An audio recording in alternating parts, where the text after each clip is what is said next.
Okay, welcome back to members of 121 Community Church in Grapevine, Texas, and an ongoing study in the Gospel of Mark. We're going to take a look at chapter 3, verses 17 through 20. It continues the list of the 12 apostles. Remember last lesson we only had Simon Peter listed. Now we get the remaining list.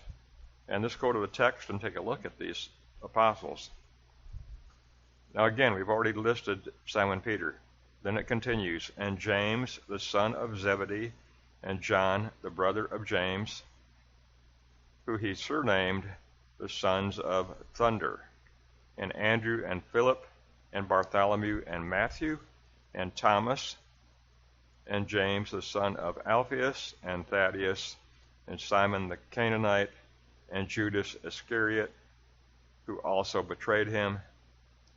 And they went into a house, and a multitude came together, so that they could not so much as eat bread. I think it's interesting that after Christ appointed the 12 apostles, he desired that they have a fellowship meal together. That was a desire that after the appointment of the 12 apostles, Christ desired a fellowship meal. It would be at the house of Simon Peter. When Christ headquartered out of Capernaum, he stayed at Simon Peter's house in Galilee. When he was ministering in Jerusalem, he stayed with Martha, Mary, and Lazarus. But this is Galilee, and Christ is staying at the house of Simon Peter. So after the 12 were appointed, the desire was to have a fellowship meal together, and they could not do that. Let's take a look at the commentary by Ruckman first. Jesus Christ is the chief shepherd of 1 Peter 5:4. Peter had two names, Simon, meaning shifting sand, Peter, meaning a rock or a stone. Peter, James, and John were the famous inner circle of the apostles. Remember, they were the three that were called to very special divine events. It was always James, John, and Simon Peter. James and John were the sons of thunder because of their temper, but through fellowship with Christ, that temper was kept in check. Philip is famously remembered for asking to see the Father at the Lord's Supper, John 14:9.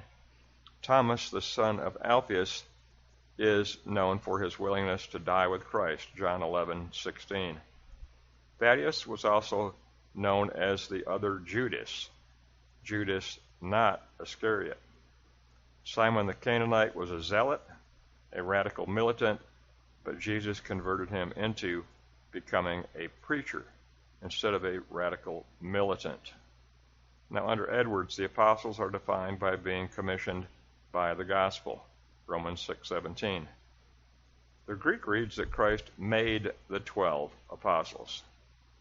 They were summoned to fellowship and summoned to service. The 12 will eventually sit in judgment over Israel. Israel fulfills its destiny only in fellowship with Christ. And only in the Gospel of Mark are James and John called the sons of thunder. Only in this very early Gospel of Mark. Now in the Greek, there really was nowhere to go. I mean, all it is a list of names. So the only verse that really has content would be verse 20. Kai erkatai oikon, and he came, meaning Christ, he came to a house.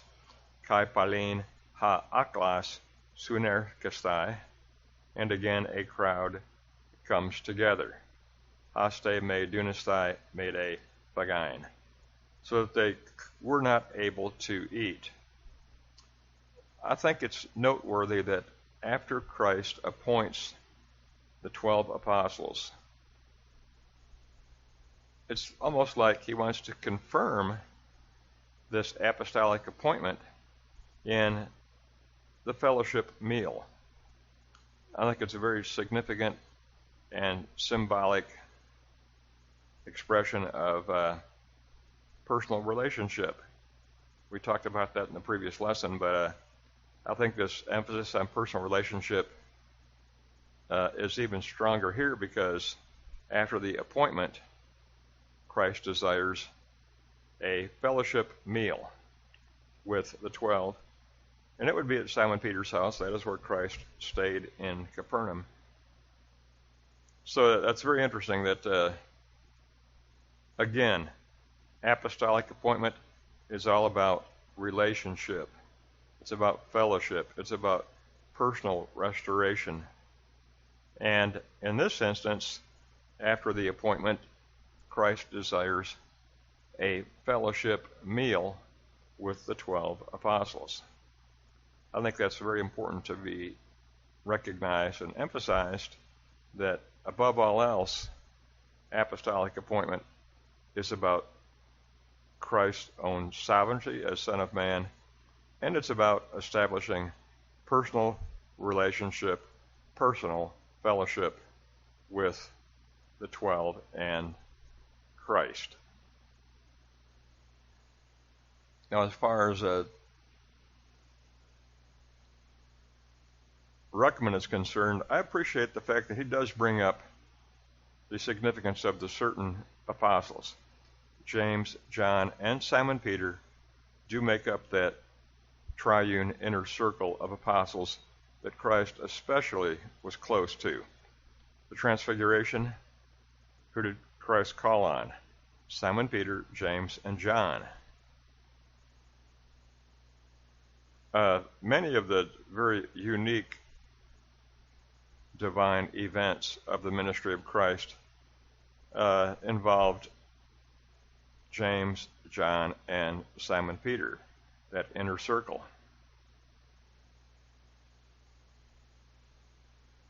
And Philip, I always laugh when I think of Philip, but we think of the Lord's Supper on the day of preparation, the Last Supper. And Christ has spent the whole time, he spent the whole meal explaining that he and the Father are one. He and the Father are one. After a lengthy time of fellowship and teaching, Philip turns around and asks Jesus to see the Father. Just John 14:9. And I do remember that. I mean, I think it's kind of funny, but Christ goes, Philip, have you been listening to anything I've been saying here? I and the Father are one. If you have seen me, you have seen the Father.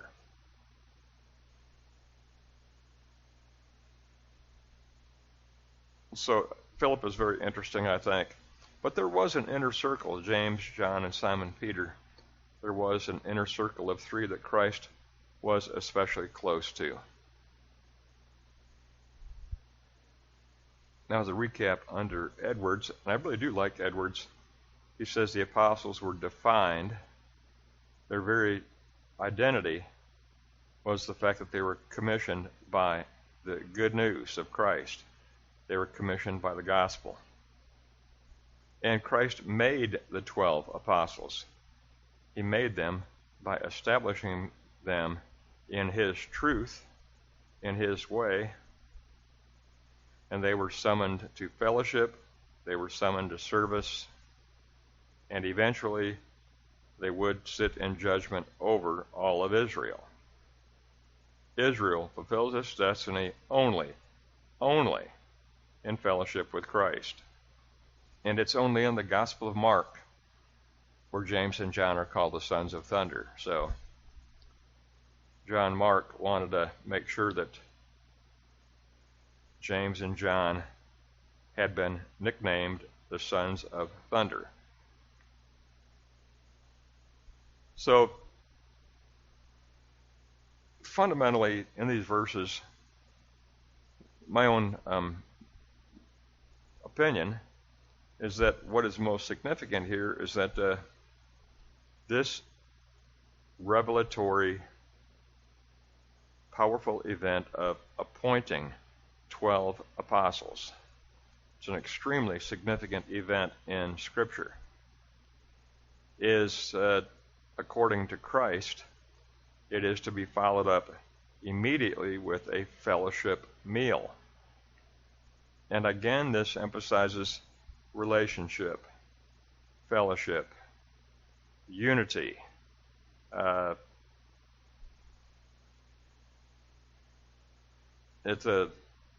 becomes the main emphasis here, and it really is reinforced again when we realize that we close out with verses 19 and 20. And they went into an house, and the multitude comes together again, so they could not so much as eat bread. The desire of Christ after this appointment of the 12 apostles, the desire was to have a fellowship meal, to gather together in a fellowship meal. And that's a great example for all of us in the church today, that church is worship, church is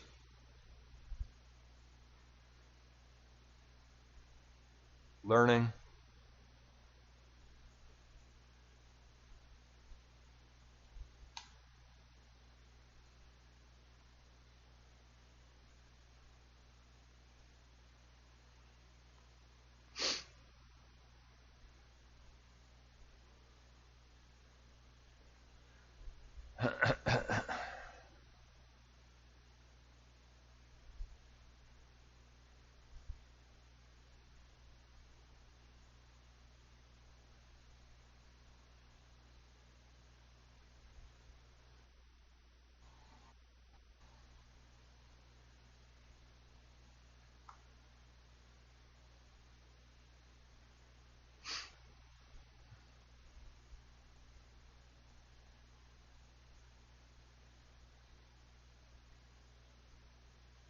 This thing is really messed up. Good God, man.